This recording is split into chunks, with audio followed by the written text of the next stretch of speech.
everyone who is here and anyone who is watching us. We will be we're recording and we will be putting this out. Please feel free to email us or check the Facebook page and we will have more information there. I'm Suze Craighead. I'm the president of the League of Women Voters of Framingham. Framingham's League of Women Voters has had a long history here, and we're really happy to be able to continue it. It's a nonpartisan political organization. It encourages informed and active participation in government. The forum is part of our ongoing voter education efforts to help voters make informed decisions in the upcoming September 6th Democratic primary for a state representative in the 6th Middlesex. We hope that over the course of this program, you will learn more about the candidates and what they hope to do for Framingham. I'm going to turn this over to our chair of voter services, Jake, who has been kind enough to make most of the arrangements, and he will make the introductions. Jake Benoit.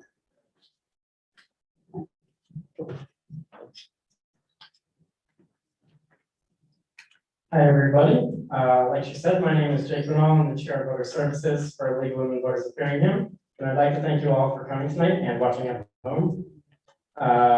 This is the final and third forum in our summer series for this race, and we hope that the candidates' responses to the questions are helpful in making an informed decision in the upcoming election on September 6th.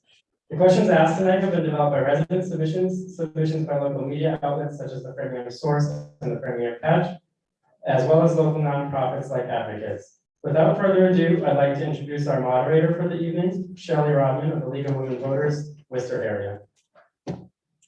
Good evening.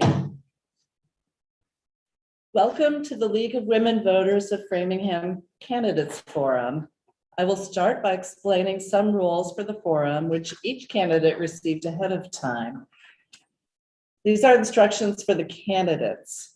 You will have 90 seconds for an opening statement, 90 seconds at the end for closing statement, and 60 seconds to answer each question. Should a candidate's name be invoked by another, a 30-second rebuttal may be permitted at the discretion of me, the moderator. Opening and closing statements will be done in random order based on a computer-generated order. And for each question, too, we'll have different candidates starting and following. So I will announce the order of speaking for each question. Our timekeeper is sitting in the first row. When there are 30 seconds left on your speaking time, the timekeeper will hold up a card, a yellow card. That's your 30-second warning. Please wrap up when you see the red stop card. That means stop. And if you continue speaking after the stop card is held up, I will say thank you, and I will introduce the next speaker. Personal references about other candidates will not be permitted. And please note there are cameras at the back of the room. This forum is being recorded and will be broadcast on Access Framingham, Facebook, and YouTube. And now instructions for you, the audience. First of all, thank you for coming on a rainy evening, and we needed the rain, so we're glad it's here. Please make sure your cell phones are turned off. And if you have a watch that rings or anything else that dings or rings, please turn that off. We ask for no clapping or loud expressions of support or dismay during the forum. So please remain quiet throughout the forum. No clapping, cheering, or calling out. At the end of all the closing statements, you may clap for everyone if you wish. And no, as you see, no campaign literature signs are allowed inside this room. So now we'll move to opening statements.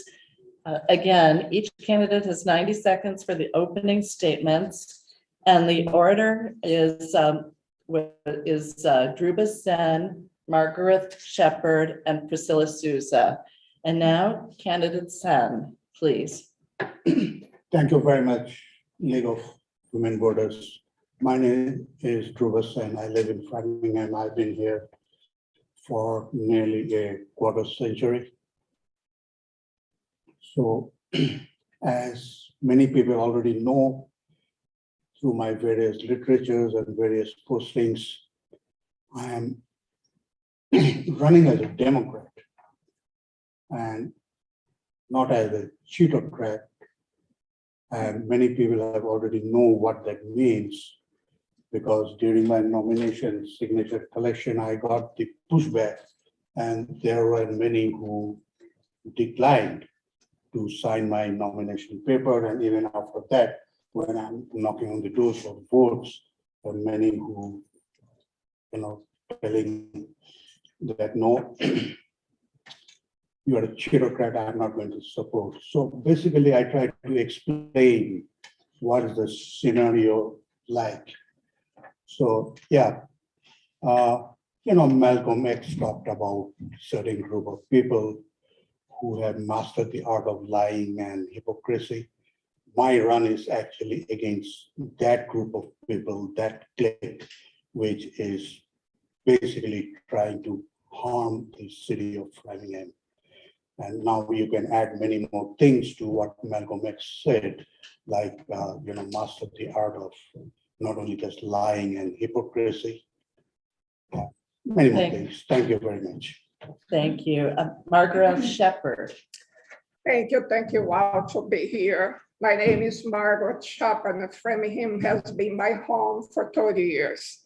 I have served our community as a town meeting member and city council, and strongly contribute to increase outside residents' engagement, voter registration, and representation in our level of our government. I have strongly advocate for our environment, for our Students' Opportunity Act, for keeping the cap on charter schools, and creating the Welcome Immigrants Task Force. I have the experience in working with local leaders, with the Framingham Legislative Delegation, and leaders and elected officials throughout the Commonwealth. I'm running to the 6th Middlesex District to continue this work, to serve our city with integrity and dedication. I thank you all again for being here, and the League of Women's Voters to promote 3 events, giving us the opportunity to talk about our dreams, our desire to serve our cities. Thank you. And now Priscilla Souza. Thank you. Good evening. Buenas noches. Boa noite. Thank you to the League for putting this forum together. My name is Priscilla Souza, and I'm a proud member of this community. My family came here from Brazil when I was 7 years old, and we enrolled in Framingham Public Schools. Today, I work in renewable energy, and I serve on the Framingham School Committee, where I was elected to become chair by my colleagues. I have graduated in this community. I have run a business in this community. I've become an American in this community. Framingham is home, and I've worked here from everywhere, from helping building playgrounds through hoops and homework at Interfaith to fundraising yearly for the League of Women Voters. I'm running for state representative because this is home. And there are key issues in our home that have sat neglected for way too long. And I know this community. At the height of the pandemic, at Daniel's table, David Blaze handed me a piece of paper when he needed to make delivery lists that made geographic sense for our delivery drivers, because I know these streets to memory. I learned how to read a map in these South Side streets, helping my mother, who's over here delivering phone books. Now they're my training route when I trained for the marathon as a charity runner for this community. I, as an entrepreneur, I believe in solutions because resources and time are precious and finite. The people in this community understand this, and they deserve solutions.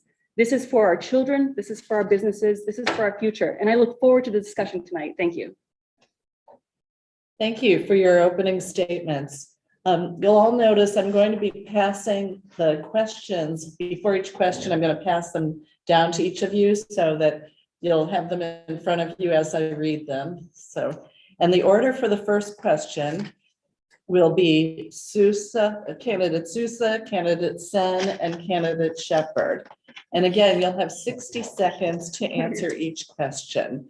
So the first question is, what would you do to increase access to effective and affordable mental health care in the 6th Middlesex? Candidate Souza. As I've often mentioned in this community, in our school committee meetings, we have recently faced 2 pandemics, and there's no vaccine coming for the second one. We are in the middle of a mental health crisis. And I want to commend and thank Senator Spilka for all her advocacy in parity for mental health services. Physical health and mental health should not be in 2 separate categories. And I will support every effort in increasing access, especially to the veterans that have been calling me, who have been suffering because of the lack of parity in services. We need to make mental health more accessible, especially for our children who have missed developmental milestones. And as a state representative, it will be an absolute mission to tackle that in conjunction with the opioid crisis. Candidate Sen, same question. Thank you very much. So as it comes to mental health, there have been basically the state legislator is the subject matter expertise is legislation and funding for the city. So whatever is required, as mentioned by various advocacy groups, I'll be working with them in order to bring funding to the city. And just to mention, I was a late entry into the race because I was supporting a woman who was a victim of domestic violence, but it wasn't a straightforward case because her husband was a mental health issue, so it was a bit complicated. But I have been on the ground. I know what that means in terms of helping a woman who has been a victim because of mental health crisis. Thank you very much. Candidate Shepherd. We have 2 challenges when we talk about healthcare. The first one is access to affordable healthcare, that affordable mental health care. The second issue is the challenge of the prejudice against seeing mental health as a sickness. And we see, as candidates Sienna said, we see the opioid crisis. We see the teenagers facing many death threat situations. So we need to work as a community and as a legislator to approve legislation that will provide access to affordable health care. And as elected officials to give our example in how important it is to take care of our mental health care, of our dental health care, overall our health care. Thank you. For question 2, the order of speaking will be candidate Shepherd, candidate Sen, and candidate Sousa. And again, 60 seconds. As state representative, how would you expand resources and work to increase civic education and civic engagement amongst historically underrepresented communities, both within your district and statewide? Candidate Shepherd. I would first advocate for more funds for our city clerk, so we can provide for every new resident that arrives with a guide for how to participate on our civic life. Many people arrive from different states, different election structures, different policies. They don't know how to participate. Many still don't know as right now. So I would start to increase funds for the city clerk, so city clerk will be able to do more outreach with us elected officials working to back up. Thank you. Candidate Sen. Thank you again very much. So in terms of resources for the civic education and civic engagement, particularly when it comes to the unrepresented population of this district, I've been engaged, I don't know, for decades in terms of both civic engagement and any types of civic education, do at least your civic duty. I've been doing Know Your Rights and or other types of, be it voter registration or voter education. That is just one aspect of civic education, but I will try to get as much funding as necessary from the state so that the advocacy groups in this city can go ahead with their programs and projects that they have. Thank you. And candidate Sousa. Thank you. The 6th Middlesex District has one of the highest growing number of new voters, new citizens, probably in the entire Commonwealth. We need to facilitate, make it easier for people to get engaged, people who know what's going on with their elected leaders in their local government, their state government, and register to vote, to perform their civic duty. That cannot happen if our elected officials are not accessible. I commit, as your state representative, I will have an office at the heart of the district. Anybody can call, my cell phone number is in all of my literature, 508-250-9439. And I often get phone calls and people ask, am I talking to the candidate? Yes, that will be my position as your state representative. And it is important, it is vital that government is accessible to people. We come to people and we engage. We explain to them what our roles are and ensure, and I will also work with our Secretary of State to make sure that access to voting, voter registration is easier. Thank you. Thank you. Here's the next question. And you'll see it's an opportunity for you to add to your opening statement. The order this time is candidate Sousa, candidate Shepherd. The question is, why are you running for this seat? Candidate Sen. Yes, so I've been living in this district for a very long time. And what I've seen is experience as well. It is not only that the minority community, their voices are uplifted, but they're suppressed. There are, what I've seen is there are lots of politicking which goes on. Does this person belong to my clique? Does this person support my clique? If not, sabotage his work. So that is what I am running to give a voice to everyone, not just the minority community, but everyone, and to make sure that their voices are heard on the Beacon Hill. And I want to end that clique rule in this city. Thank you. Candidate Sousa. Thank you. I'm running for the seat, as I mentioned in my opening statement, because this is home. This is our home, and issues in our home have sat untouched. We have 3 contaminated sites that we all know in this room would not have remained contaminated for as long as they were if they were sitting on the north side of Route 9. I'm running for this district because I'm uniquely qualified to work for these solutions. As chair of the Framingham School Committee, I've been in the legislative body, running in the legislative body, I can work collaboratively with everybody. I am the only candidate who has been endorsed by the minority of the local elected officials that represent the 6th Middlesex District. I know how to get things done. We can work collaboratively, and I'm running for this seat because I want to take care of my home, our home. And candidate Shepherd. I'm running for the state to continue the work I have been doing for the 10 years. I don't think running for seats should something that you decide because of the position, but you run because you want to serve. You want to be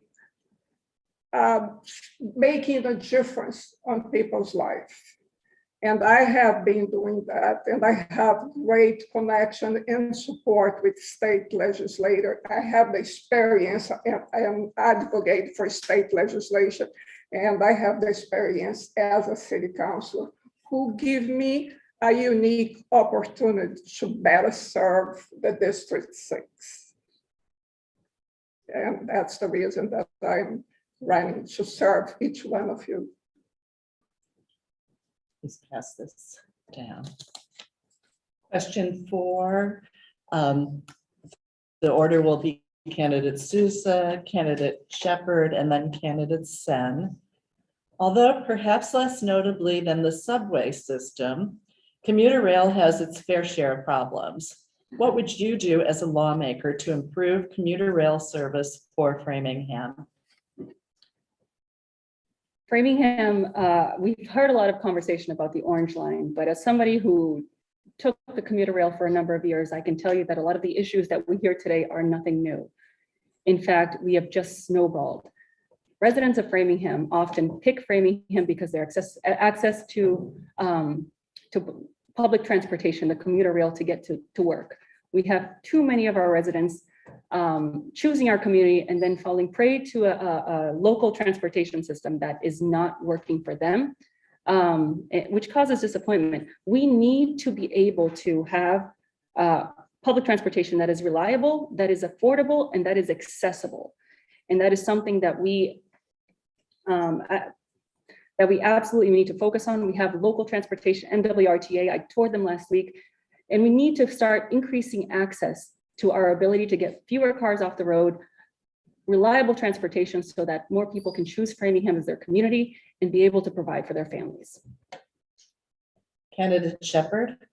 We have been discussing the rail for many years, and many people, actually the last forum I participate here was with the late state rep, Chris Wash.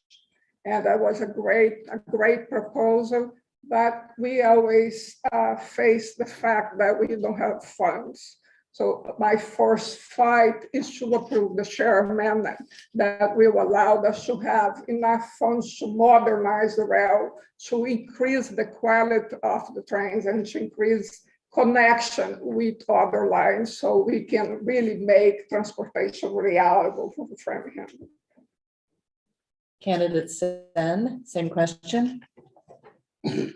So the commuter rail system, as we know, there are, particularly if I'm talking about this particular system over here in Framingham, just to get into the nitty-gritties of it, there are three entities involved: the state, the city, and the CSX. Now, who will be doing what? And there's always all this stuff going on. So I think that is what the state legislature has a big role to play in bringing all these three warring entities and make sure that we get the funding maybe from Fair Share Amendment Act or the other bills which were just signed into law, even from the federal. And that is how I would make sure that the commuter rail system is improved. Thank you. Thank you. This is question 5, and the order for this question will be candidate Shepherd, candidate Sen, and then candidate Souza. Do you support comprehensive sexual health education, including LGBTQ specific health information in public schools, K through 12? Why or why not? Candidate Shepherd. I fully support the comprehensive sexual health education in our school. I believe our kids need access to education as a broad view. And that's why I've been endorsed for many organizations like Mass Equality PAC, do my fight and my position on this issue. Thank you. Candidate Sen. Yes, so for the education on LGBTQ particularly, I definitely support it. And the way I got introduced to it, it was many, many years back. Now, if somebody says that the day he or she was born became an LGBTQ supporter, that person is lying. It doesn't happen that way. There is a way to basically education. And how did I learn about it? My younger brother is a lefty, left-handed. So there was a time when people used to say that, oh, these left-handed people, they're evil. And then, of course, my sister-in-law said, no, that is not the case, and explained me the the RNC and the DNC and all those cyclic thing, how it happens, how one is left-handed. So in a very similar manner, why people are gay, why is it that education should be there in schools? Thank you very much. And candidate Sousa, same question. Thank you. Earlier this year, the issue of reproductive health came to the forefront of a lot of the voters that I've spoken to. When the Supreme Court made a decision regarding reproductive health. I'll be honest, as a woman of reproductive age, I felt the weight of the Supreme Court on my body. And I know I'm not the only one because I've spoken to many residents. We need, part of reproductive health here in Massachusetts includes sexual health education. We need to equip our young students or our students with the ability to make choices for their body, to make informed consent decisions, model healthy relationships, and I absolutely support access to information and providing, equipping our students with the ability to make good reproductive health decisions. This is question 6. And the order for this question will be candidate Sen, candidate Sousa, and candidate Shepherd. All 3 candidates for this seat are Democrats. Without criticizing your opponents, please explain why voters should choose you in the Democratic primary. Candidate Sen. Yeah, it is a bit difficult question. So I've been a Democrat. I've been going to the battleground states, New Hampshire, Pennsylvania, Ohio, you name it. I've been chased by Republicans, gun wielding Republicans, get off my private property. Dogs were unleashed and the dogs, howling and scratching on my window, and I pull up the window panes. But yeah, I mean, I'm a Democrat. All other 2 candidates, they're also Democrat. But I think I have the receipts in going to the battleground states. I've been on the ground, walking the walk, not just talking the talk, and getting chased with gun-wielding Republicans. That is a real experience. Thank you very much. And candidate Sousa. Thank you. Like candidate Sen, I've also been to battleground states, Nevada and in Pennsylvania, and it is quite the experience. And you will be hard pressed to find things that the other candidates and I disagree on because we are all Democrats. But I'm asking for your vote today because of my ability to get things done in this community, because of my approach to public service, and because I am uniquely qualified to work for this community in a collaborative spirit. I've asked you to vote for your vote today in the Democratic primary because I care about this community. I've lived in this community, and this is home. I treat it as home. I care about every member of this community, and I will work. I have the energy, I have the passion to be an effective state representative for our community. Candidate Shepherd. First, I have to say that the Democrat Party is doing really well with incredible candidates for our seats in the state. And us here, we don't even have a Republican opponent. So overall, we are doing an incredible job. I think the difference that I would make is the work I have been doing for the Democrats for the last 10 years. And you can know more about me visiting my website, but the best way is seeing who are my supporters, who are my friends. My mother always said, tell me who your friends are, and I tell you which values you hold. So look my endorsement, look my friends, and decide, and my experience as well. I'm gonna pass out question 7, and I do ask the audience to please stay quiet through the question and answer period. The order for this question is candidate Sousa, candidate Shepherd, candidate Sen. Do you support an individual's right to obtain a safe legal abortion? Why or why not? Candidate Sousa. As I mentioned before, this has become a forefront to come to the forefront of this election cycle. I have received more phone calls after I send out a mailing or after I stop at somebody's house asking me if I am pro-choice than probably any other question from constituents or from residents.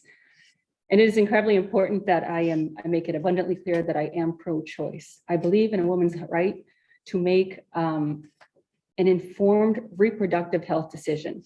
And that includes supporting her right to procure an abortion and creating parity so that mothers who choose to keep their children have the access to the services and to the resources available. So I absolutely believe in a woman's right to choose.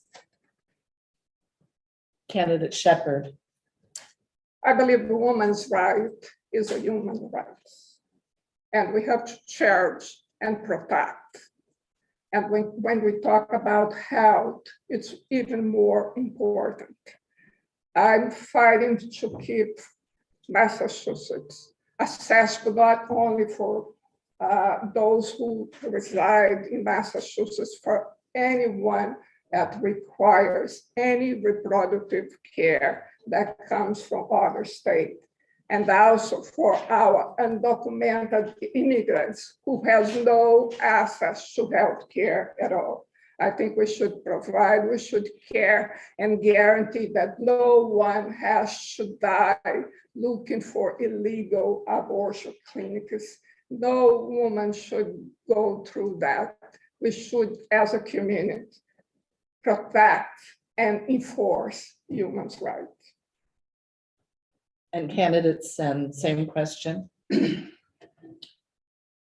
Yes, so those who are in the know, they would know that on the day of the Supreme Court judgment, the Women's March, they had already declared that they will be holding a protest rally all over the country. And I was the one in Framingham who organized that in downtown Framingham, a protest rally, which was a part of the Women's March opposing the Supreme Court judgment overturning Roe versus Wade. So yes, I absolutely support that. And I did not wait for Charlie Baker to sign an executive order. And then it became cool to support the abortion rights. I stuck my neck out knowing that this is the right thing to do, and I'll do it again when it comes to women's rights. And thank you. Thank you. I saw that too. I'm passing out the 8th question. And the order of speaking for this question will be candidate Shepherd, candidate Sousa, candidate Sen.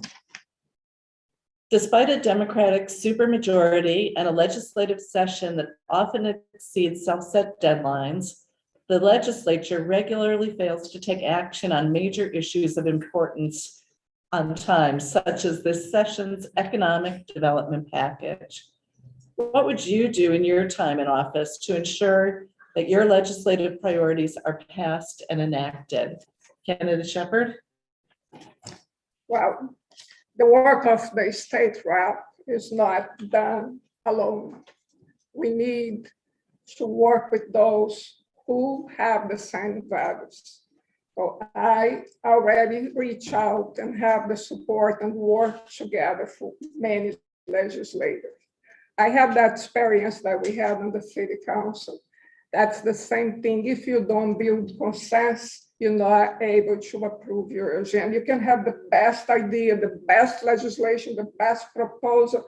If you are not able to negotiate, to build consensus, you're not able to achieve progress. So I have started the relationship long time ago, fighting for other state legislations, not as a legislator, but as someone who advocates for the community, someone who sees the needs of others. And I'll be doing the same thing, but this time being in, I've been in many positions before. I've been in a union, I've been a teacher, I've been an immigrant, so I Okay. know how to work in Thank each you. one of those positions. Candidate Sousa? Yes, as chair of the Framingham School Committee, the first piece of advice that I give to every new member is echoed by the Massachusetts Association of School Committees. You only have as much power in a legislative body as your ability to bring votes to your side. And it's simple as that. In my legislative experience in a smaller body, will help me bring consensus and bring coalition. It is incredibly important to build relationships, to explain your side, and also bring a human face to the issues that we have. I have hard pressed to ever have encountered defeat in any issue when you bring a human face to the issues. It's my ability to bring coalition that allowed us to change the name of Harmony, that lead the efforts to change the name of Harmony Grove in the middle of pandemic. You need to be able to, if you build consensus, you're able to do hard things and even at inopportune times. Thank you. And candidate Sen, please. So it is a function of several variables, how one gets something done on Beacon Hill. One of the main things that I see is the transparency issue, which is my number one priority. In the Beacon Hill, what happens is if something goes to the committee, it has to come out of the committee with a favorable recommendation to hit the floor, and then it gets voted. If it doesn't come out, now the rules there is ayes and nays. If someone is absent, the public doesn't know who has absented, and that absentation can kill a bill. So one of my first things would be to write the bill, which would make sure that happens, that the legislator, how they vote in committees, the public comes to know about that. Thank you very much. Thank you. This is question 9, and the order for this question is candidate Sen first, candidate Shepherd, and then candidate Sousa. How would you work to increase access to affordable child care services to better support your district? Candidate Sen. Yes, so my first approach would be to get in touch with the various advocacy groups, because they are the ones who are really in touch with the ground. They are in touch with the children. And of course, I will work with the school as well, because they are also very much in touch with the kids. And again, the legislators, as a subject matter expert, they are not childcare experts, but subject matter expert is legislation, bringing funding to the city. And that is what I'll be working with the advocacy group and make sure they get the funding that they needed. And there have been groups which approach me on funding, how I will get funding for childcare. And I am going to support all current legislations in the House on that matter. Thank you. Thank you very much. Candidate Shepherd. I have been assisting many families who cannot afford health care, looking for nonprofit organizations for help, the Boys and Girls, the Hope and Home Works. I mean, going everywhere to try to assist those families.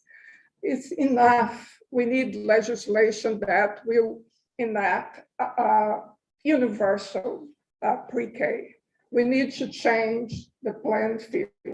We need to secure that in legislation. That's what I would do to help our families, to work with other legislations like Jack Lewis, like Senator Eldridge, so we can support and approve a legislation to have universal health care in Massachusetts, Framingham and beyond.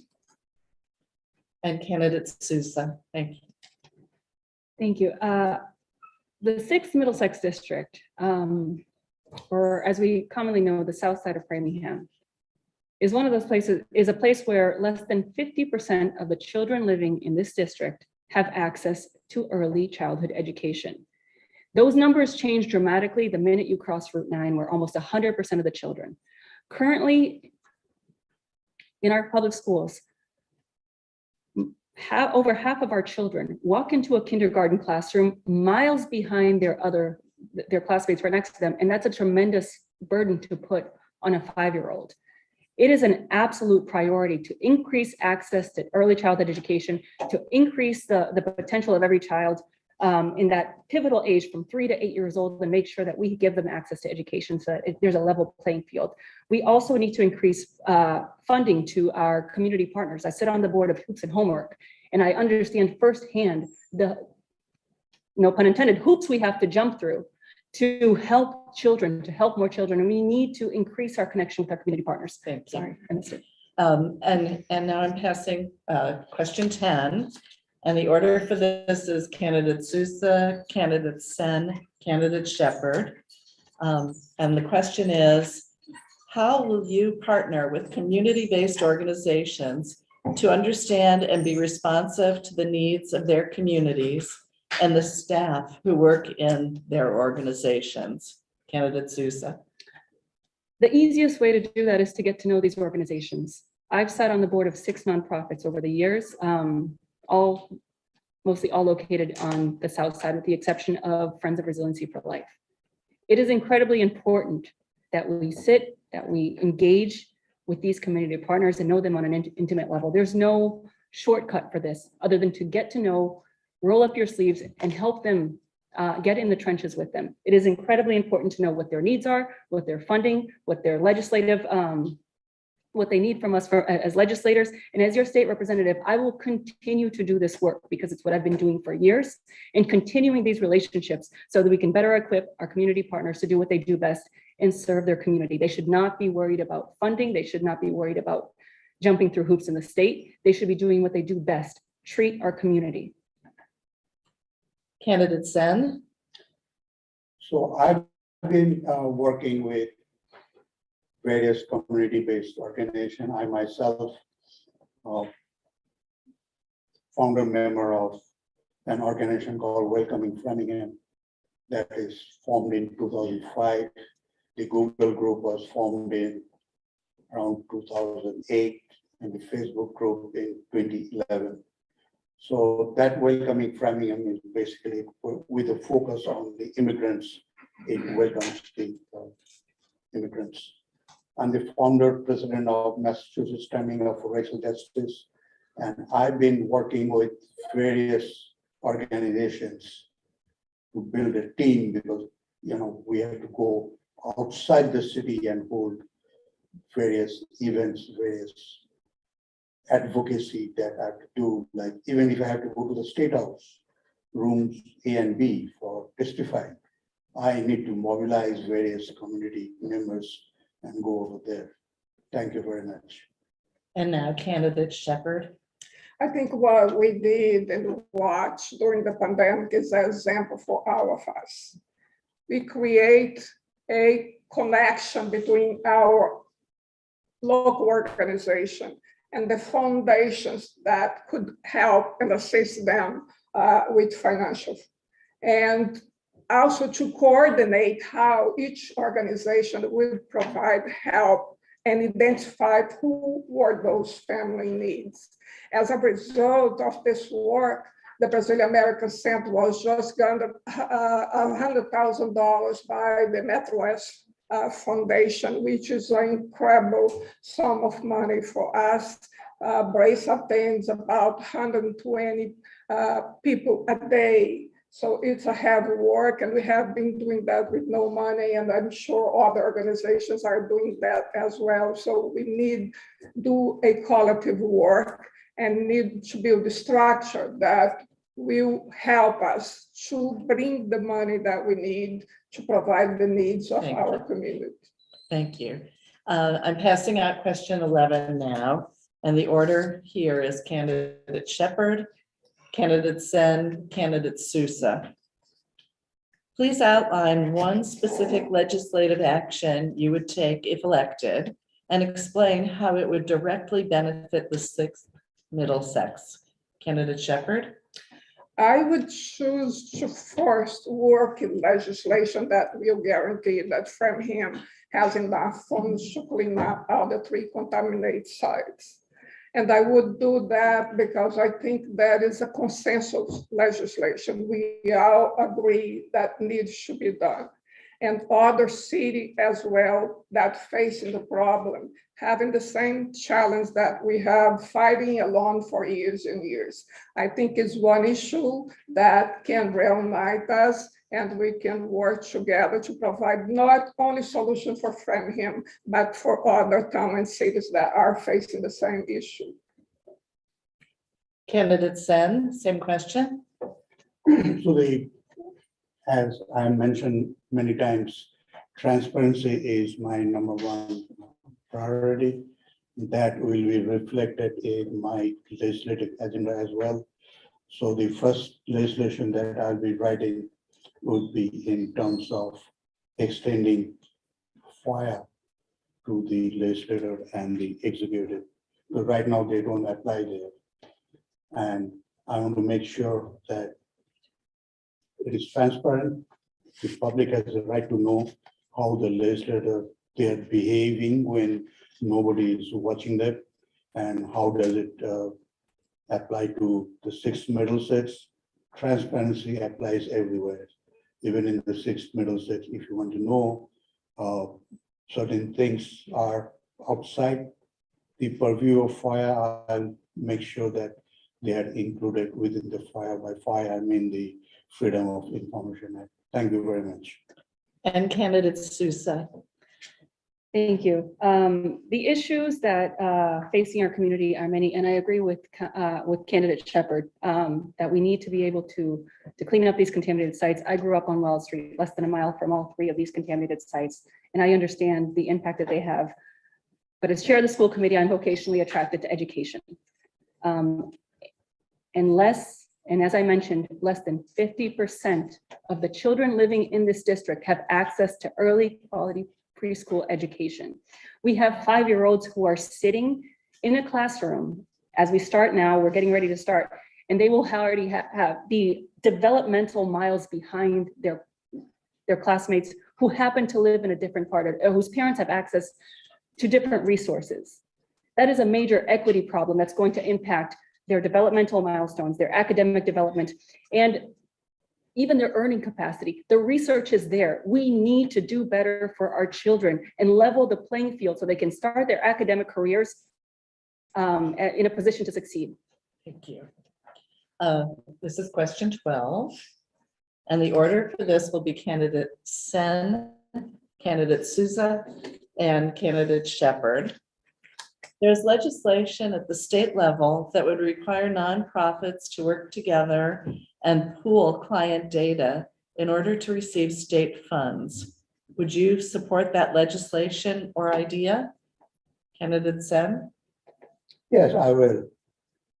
And there's something called a economy of scale. More you collaborate, more you put things together, they work together, and we can always use that so that one can help the other. And I'm a technology person, so we know that if we have an integrated database that helps, that becomes much more efficient in managing data. And I think so pooling client data, that would be necessary, assuming we take care of all the privacy issues, because there may be one maybe particular to that, the other one may not be. So we need to have a comprehensive idea, a comprehensive model for that. Thank you very much. Candidate Sousa? I've been working with Daniel's table, with David Blaze for about 7 years now. At the beginning of the pandemic, he picked up the phone, as we often do, and we started talking about what are we going to do? Because he wanted to make sure that the resources got to the people that needed it, and that people weren't that we weren't serving people that were being served by other organizations, and that the resources there were getting to the people that needed them. And we didn't have a means to do that. So we actually, he went to Metro PCS, picked up a couple of phone calls, and we set up hotlines to start taking down information. We started doing intakes, and we started sharing this information with other nonprofits. This allowed us to cover more ground, to provide services and ensure that as few families as possible, hopefully none, were facing food insecurity at one of the biggest crises that we've ever faced. I absolutely, as your state representative, will support any continuation of that efforts, because in Framingham, we've seen it firsthand that it works. And candidate Shepherd. Yes, I would support. I think that will give a mechanism for equity of funds and also access to transparency. So each one the residents in the community and the organization will see all the data and see where the funds are being allocated for and how they are serving our community. And as I said, what we did during the pandemic was incredible. We got one organization to know more about the other and to work together, not competing for grants, not competing for source of food, but working together to provide more. And I think this will help. Thank you. This is the 13th question. We have 16 questions before the closing statements. The order for this question is candidate Sousa, candidate Shepherd, and candidate Sen. What steps will you take as a legislator to address police brutality against communities of color and marginalized communities? Candidate Sousa. The 6th Middlesex District, this community houses a tremendous number of members of the community of color. As a member of a minority community, I understand the fear whenever my brother goes out with his friends. Are we truly safe? Massachusetts is a blue state, but is he truly safe if he gets pulled over, if something happens, depending on where the town that he is? That should not be a concern for our families. That should be a concern for our Latino families. That should not be a concern of any of our community of color. So I support collaborative transparency, absolute transparency, to ensure that our communities of color are being safe and able to interact with law enforcement safely and community mindedly. Thank you.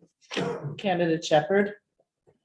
I think we had some advancement on legislation, but I will continue to fight to eliminate qualified immunization for a police officer. I think legislation has to be equal for everyone, so I don't agree that there should be incent at all. And the other side of the coin is empower the community, the minorities, community of color, that they can stand for themselves against any kind of brutality instead of being afraid and hide and being ashamed. You know, what is happening is still at that we are ashamed to report the crimes that are committed against us. So we should talk more about, we should make more forums, more discussion as a legislation. I want to be sure that I will be present in every organization that are support the minorities and to speak about issues like that and make sure that people know that they can complain. They can rely on other people to do the work. Candidate Sen. Yeah, there are a couple of things I'll do. First, I will get rid of qualified immunity. That's horrendous. I will get rid of no-knock warrants. We have seen what happens in many places. Law enforcement busts in because there is a no-knock warrant, shoots a sleeping black kid. That is called no-knock warrant. I will get rid of it. And I still remember the days when I was in Boston with the Black Lives Matter protest, and I got pepper sprayed. My goodness, give me a break. I still have the scar somewhere here. So as I said, those are the two things that I will get rid of: qualified immunity and the no-knock warrants. They are the most despicable things that can be there in the state. Thank you very much. Thank you. And this is question 14, and the order for this will be candidate Shepherd, candidate Sen, and candidate Sousa. State tax revenue growth is currently limited to the growth of total wages and salaries in the state by a 1986 law that refunds all excess revenue to the taxpayers. The Baker administration recently estimated taxpayers could be due back more than $2.9 billion under the law, while the House Speaker suggested possibly amending or suspending the law altogether. Do you support this law as is, or would you seek to change the law if elected? Candidate Shepherd. I think that legislation is out of date. I would work to change and to improve that we have a fiscal reform that will really achieve the needs of our community. Thank you. Candidate Sen, same question. Yeah, I'll have to look into it into more details. Like, definitely, I'm not in support of as is, but if the question is how much reform, how much change, that I need to do some more research and find out what are the numbers and what is Mr. Baker is saying, because he plays many funky things. So I have to be very, very careful about what he is suggesting. And I will reach out to my financial experts. I mean, I do have a background in financial management, but even then I need to know the pros and cons, how much to cut and how much we can get possibly from the fair share amendment, because if this is going there, how much we can do. And Thank you. okay, Thank you. thank you very much. Candidate Sousa. Funding constraints are something that we know intimately in the school committee when we're trying to educate a diverse student population and ensuring that we have sufficient funds to do it. I understand the importance of having a well-funded government, but I also understand, out of the thousands of doors that I've knocked, how much more difficult it is to continue to live in Massachusetts when it's becoming less and less affordable, and we have equity issues. My biggest concern is how are we going to fund our government? And I am a supporter of the Fair Share Amendment, and also greater scrutiny on wage theft. We are losing millions and millions of dollars that I know firsthand, that I see firsthand as chair of the school committee, that our children need, that our roads need, that our infrastructure need, and we are leaving them on the table. And we need to address this, protecting our workers, protecting their ability to make a living in order to well-fund our government. Thank you. This is 15 of 16. And the order for 15 is candidate Sen, candidate Shepherd, and candidate Sousa. Do you believe that community service is a necessary commitment for those holding public office? What forms of voluntary community service have you been involved in? Candidate Sen? Yes, I think it should be there, because usually what happens is people once get elected, they forget the electors, and they don't bother, they don't care what is going on the ground. And then in terms of what I've been involved in, well, I've been involved in many, many things: racial justice, social justice, know your rights, which became very, very much necessary after Trump became the president, and then working with the ACLU that gave us lots of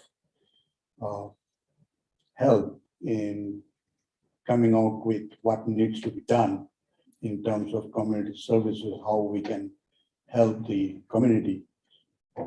And there are other things, it's a part of community, but I have to keep that confidential, like I said, about helping a women who was under the Thank you. domestic violence. Thank you. Candidate Shepherd.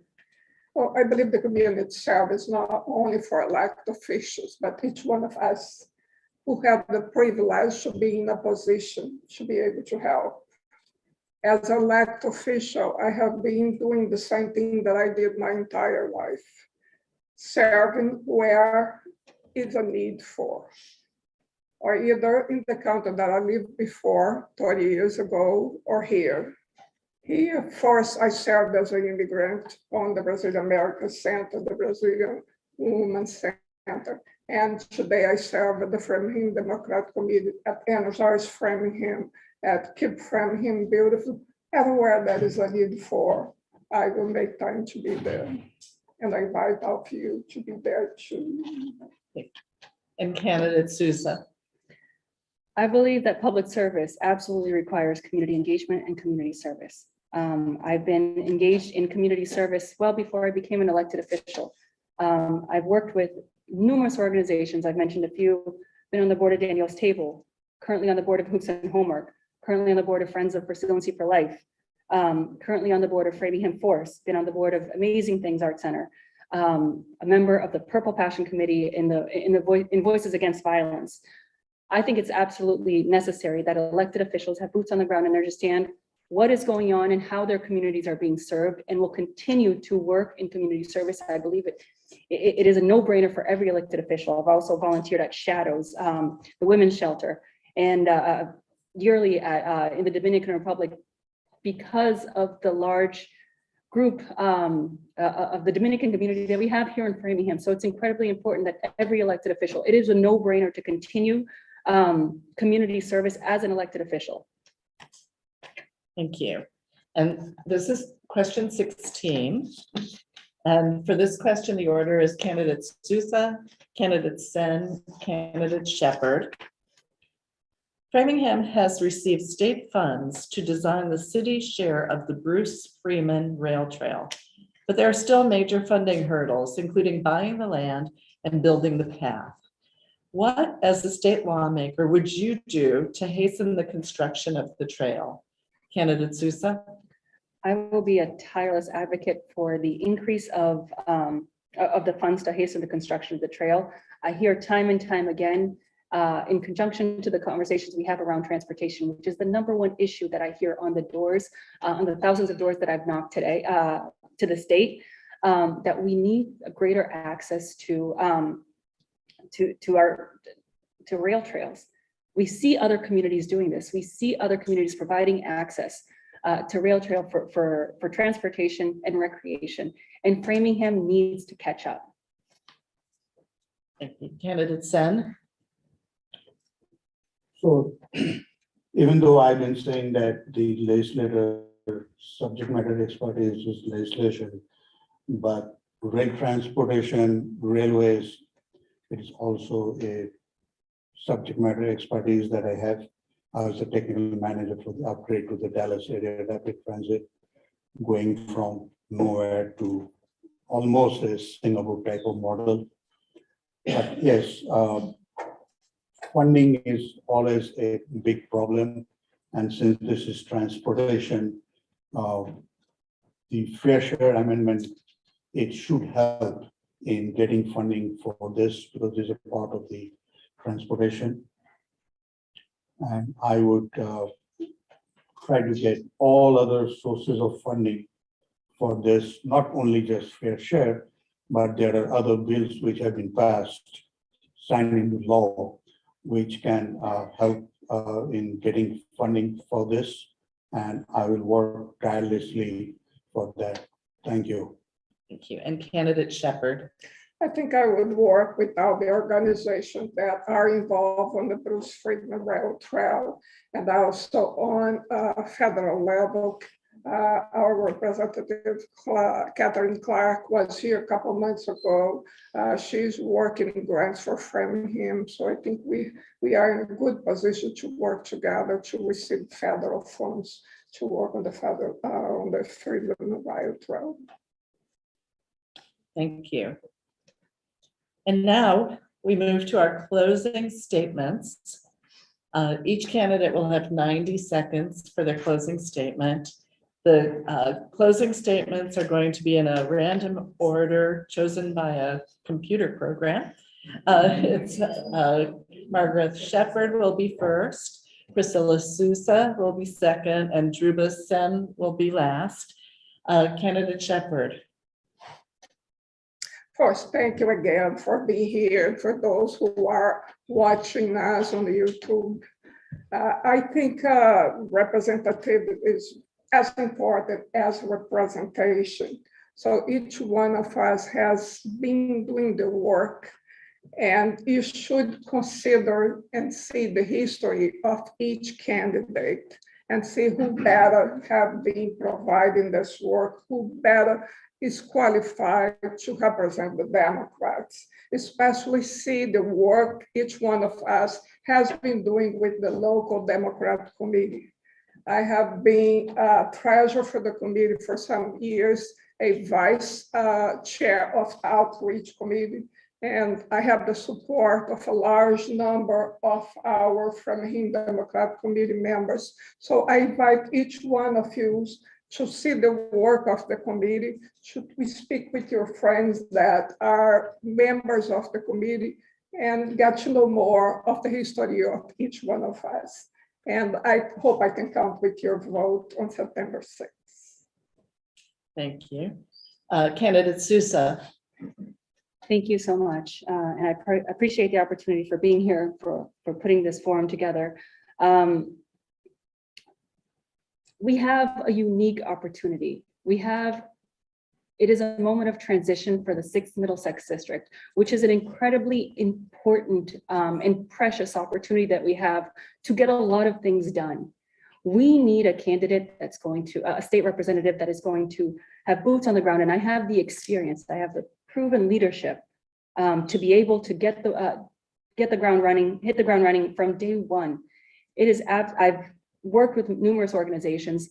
We've been able to accomplish a tremendous amount. We've passed the highest budget increase as school committee chair in the past 7 years. We're able to get, and I will be a tireless advocate for this community. I've been endorsed by the AFL-CIO, the social workers, the carpenters, the firefighters, the 1199 SEIU, because of my ability to collaborate, my ability to stand up for workers, my ability to stand up for this community. So I humbly ask you for your vote, because I will work from day one. And if there are any questions, feel free to reach out to me. Again, my phone number is 508-250-9439. Please feel free to reach out and ask you any further questions that we didn't cover here tonight. I am always accessible. Thank you. And candidate Sen. So, of course, I'm the best candidate, and I have the receipts, the records, video, pictures, be it the St. Vincent's nurses joining their picket line, or say the post office, you name it. I've been there all over, everywhere. And this election, it cannot be compared with the 2018 election, because there were two variables here added. One is the vote by mail, and the other one is the early voting. So the turnout, I cannot say that is comparable to 2008, which is less. Now, having said that, I have about a few hundred who have committed to me, who will be, and I haven't been able to reach my target. So with my medical condition, health condition, it is just terrible. I haven't been able to reach even half of my target. So I'll be humbly requesting my supporters And because I'll be pausing my campaign because I'm not being able to go out and seek votes actively. I'll be requesting my supporters to cast their vote in favor of Priscilla Souza. Thank you very much.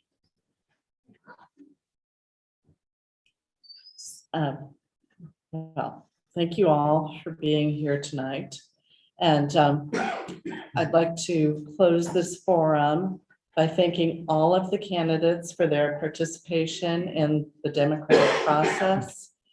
We don't have an election unless we have people who are willing to run for office. It's really the most essential ingredient in every election. So thank you. And it's not an easy task to run for office. I'd also like to thank all of you in the audience and those watching at home for watching tonight's forum.